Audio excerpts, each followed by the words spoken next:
Hey, what's going on? It's Robot Gamer 456 here, bringing you a quick video while taking a small break from playing games and writing two reviews, like I said, but no one watched that update. So yeah, I'm making two reviews at once because I'm stupid, and they're both taking a fuck ton of time because one is Dishonored, and replaying that entire game is a bitch, especially when your controller desyncs, which is why the other review got pushed back as well because this thing doesn't want to sync to my computer. But that's beside the point. Let's get into the main topic of today's video. 3D printing helmet sizes and helmets in general. So this is my first Red Hood helmet, as a good number of you have seen. But for those that haven't, I wore this to Comic-Con and 3D print. This is the Dio3D Red Hood helmet, and I added in LED eyes. Now, what you may not know is this was printed on a Sovol SVO3, which was a shit computer, or not computer, printer. I still own it, but if you want a full breakdown on that and the printing of this, I have videos, go check them out. But let's get into the main thing. So, this was scaled at 100, did not scale it up, down, anything. Just a base 100. And so, it is fairly big on my head, so we're gonna do a side by side. Here's me without it, and this is me wearing it. So it's kind of big, and then with the eyes on. And by the way, I cannot see really anything. I can barely see the screen, and you can probably barely hear me. Now, why does size matter? So this also cuts the back of my ears in general when I'm putting it on, taking it off, and it has to other people. And the print quality on this is ass. You can also see that I used blue PLA. This PLA that I used is also complete ass. It's super dry, so you know what that means? It started cracking on the inside. You can't really see the cracks too well, but on the paint job in certain light, you can right there. And I didn't do the best paint job on this, but what I did do, I really like in person. It looks a lot better. There's a few scuff marks on it, and I'm about to go scuff this up.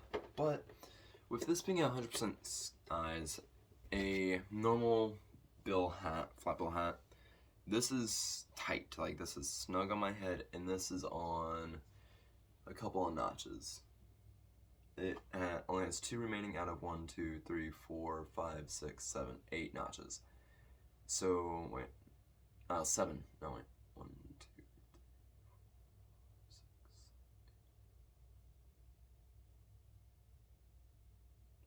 4, 6. Okay, I have a lot of notches. Now, it is big. I had to add a lot of foam across this thing so it fit. And then when I finally got my Creality Ender 3, or Ender 5 Plus going, I reprinted my Spider-Man face shell in black PLA. So, but this came out super smooth. Well, that had really big glare lines. This barely has any, literally just a quick done. All extra extrusion done. Only downside was a whole bunch of stringiness. And this was printed at 100, this was printed at 96. I have another Spider-Man face shell, which I'm not going to go grab or take pictures of because I hate that thing and it sucks putting it on. But, on to the main topic of today's video. I started reprinting my Red Hood helmet, once again in black, Dio3D model, and look at this thing. Even just in the light, in the glimmer, you can see all that exquisite detail. Whereas this one, I had to use a paint job, so you can actually kind of see the details. There is a whole bunch of layer lines super visible on this thing, and I don't like it, which you'll see in some pictures right here. While this, comparatively, has barely any print lines. And this was printed at 100, or at 96 as well, and it's now slightly too small.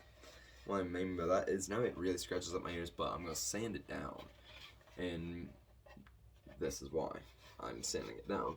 So, I either just took it off the printer, but I have to pull it apart, and I'm still having to hold it up because there's no back plate, but look at that.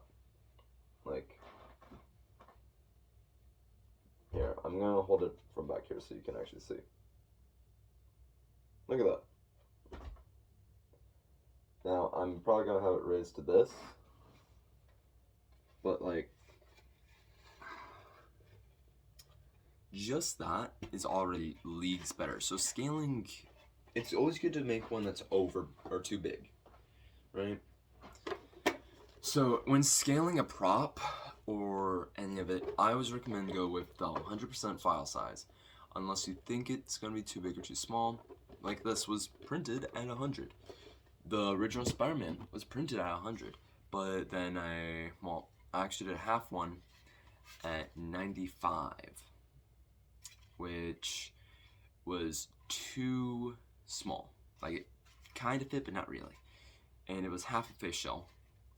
With that, I was like, I don't have time, and I forgot what size or scale it was, so I printed another one at 100, and it was way too big, or it was like 89 or 98 or something, so it was still pretty damn big. Now, if you're going to print big, so you have a lot more to work with, so you can at least budget, you know, because better to have it too big than too small where you can't wear it. And if you're printing it on too big, you can always add foam, you can add more lights, sounds. Like I embedded magnet, or didn't embed, but I super glued magnets, but that ended up breaking because of how cheap this PLA is. And that's another thing too.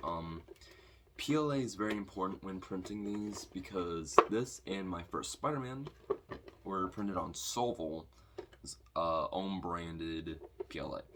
And like I said, stuff flimsy. Like, yeah, it has a little bit more echo, but here. That's what that one sounds like versus this. It's already more thick, and these were printed on the exact same settings, just different layer lines and different printers. The paint process for this is also something I'm very proud of versus so far. It is a metallic silver base coat, then it went to a ruby red, then it went to a metallic red, then got a gloss metallic red over it, then I hand painted all the black, and I also did a black wash over it afterwards, so it gave it a little bit more detail. I kind of prefer this versus the overly metallic heads. And with the black wash, here, I'm just gonna flip the camera around. With that black wash, you can, oh yeah, those are the cracks, by the way. But like Solvol, you can see all these really crappy details. And that's because the printer the PLA just ripped off originally. And like, there is all those print lines, still super visible. And if I even take you inside, you can see that's the blue crap PLA, the magnets, the LEDs, which is one thing though that's nice, is I have all that space for an LED, but like, notice how all these are Velcroed on. Yep, all Velcro, so if I want, I can take them off. But what's nicer about this is look at that, how clean it is. And this is after a quick sanding. I had to do a lot because of how stringy this stuff was, which, stringiness is easily cleanable, but like, look at that. That is just smooth, and it feels smooth too. So I spent more time sanding right here, where there's a whole bunch of bumps, and there's barely a texture. Still have a little bit of cleaning to do. I just want to make this quick video, but yeah, please like, comment, and subscribe for more, and I'll catch y'all in the next one. And by the way, the reviews will be out eventually. I just need to figure out what's going on. Take care.